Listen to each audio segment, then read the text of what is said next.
Hi guys, this is Katja with Creators Image Studio. Today I'm sharing a tutorial on how to create a card, a step card with a die and then especially matting it. For these kinds of cards they have these special shapes, and if you are using a die to create it, which is not absolutely necessary, you could cut this and fold this by hand, but I do find a die easier. So if you are using a die to create such a card or any step card, I am sharing a tutorial today on how to mat this, especially because the shapes are like this, sort of a T shape on the front and then this special shape here. And if you want to mat it in one piece, I'm sharing 2 easy ways to do this. So first off, of course, the step card itself. I created that one with a die by Crealis, or Crealis in English. And this is their Create a Card number 6. Looks like that. And it does cutting and scoring. So there's a score line here, and also 2 cuts. So the only thing we have to do now is fold on the score lines, and I have to be careful with that, because they are not symmetrically placed. Well, they are symmetrically placed, but not on one line here.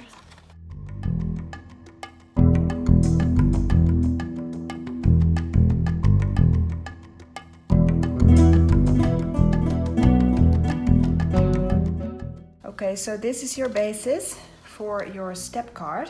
Now the challenge here, at least for me, is to mat this. You could of course work with separate pieces of paper and mat like a long rectangular piece here and then add a sort of a square here. That's always a possibility, of course. But if you're anything like me, I would like my mat to have exactly this shape. So one mat for this one basic shape. Well, there is a standard way to do this. This is the way that Crealis themselves are teaching you that in their video tutorials. So what they usually tell you with most of their Create a Card dies, the ones that I have watched at least, is to place your die onto your mat and then trace around it with a pencil and then cut it out. And then you will have the angles right and also the distances. However, because this is a very sort of irregular shape, you would have to measure the distance here and place it exactly right to get that right. But it is a possibility, so you trace around it with a pencil.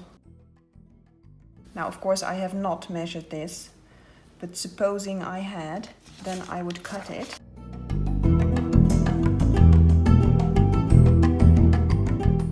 And there you would have your sort of a inversed T shape that would fit, if I have done this correctly, onto your paper. So as you can see, this is not bad at all.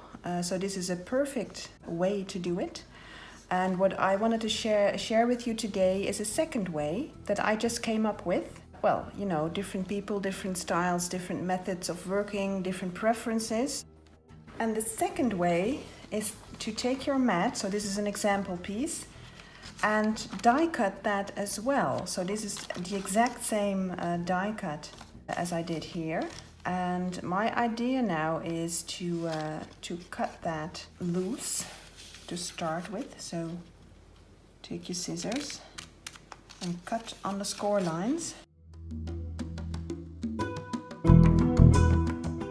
Now this would now be, of course, covering the entire card. So this is not yet ready as a mat. But now the only thing you would have to do is cut off some slivers all around it. And the advantage that would give you is that you are the one that to determine the width of your margins in this way. If I cut off 1 millimeter, so let's try that, right? Let me show you.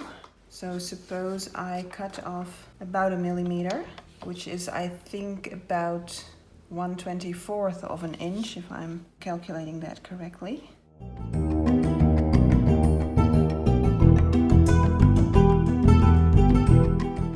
So I've now done the bottom and the top. You should of course then also do the sides, but for time's sake, what I have now managed is a margin of 1 millimeter or 1/24 of an inch.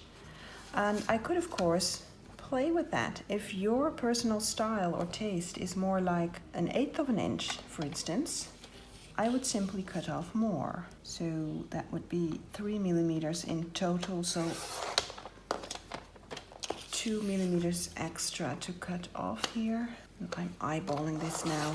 I think this approach is more like 1/4 of an inch, but you get my idea. So now the margin is larger and it's still straight. So with the first method, tracing around the die, you would only have one margin. There's no playing around with that. And with this method, just die cutting the whole thing again from your mat and then determine your own margin is the second way. And this is a very nice way to at least cover the bases of your card, and then you can mat and decorate, etc. So what I'm going to do, I already pre-die cut again the same card, and this will be my basic mat, and I will do this in this method.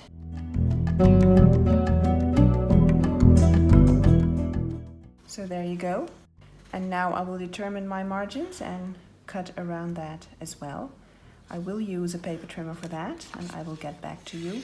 Another advantage of this method is that you have your back mat ready as well, very, very easily. And there's your back mat, so like that. And of course I will have to do the margins as well. And these would be your panels. So these would go here and here. So let me get back to you when the card is done. And there you go, guys. It is matted on all sides. And my tip for you while doing this is lay your card flat so you can reach everything. And you can check that the pattern of your paper is actually continuing on. So you can see the lines here continuing on, if that is something that you find important or nice, like me. Well, there you go. And now you can decorate to your heart's desire. And here's the end result. So I have done up the card. And let me talk you through some of the details. The paper that you see here, that lovely, lovely paper, is an Eerie Tale by Graphic 45. It is one of their Halloween collections from a couple of years ago. And the entire card is matted with that paper collection. So I did some layering here. Now a detail here on these side panels, if you can see it, is a sort of a die cut curl here. And here as well. So let me try and show you like this. There you go. So it's a detail, but I like these kinds of things. And these are dies by Crealis. Also by Crealis is that Proficiat stamp here. That is Dutch for congratulations. Now here is some stickling that I did and some fussy cutting here with the pumpkin and the leaves.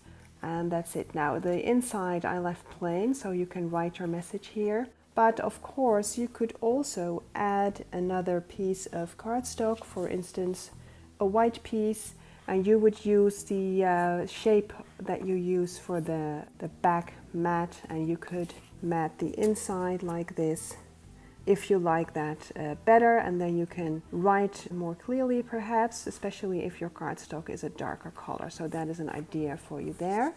So there you go, guys. So this was another one of my card ideas. I hope you enjoyed that too. So let me know what you think in the comments section.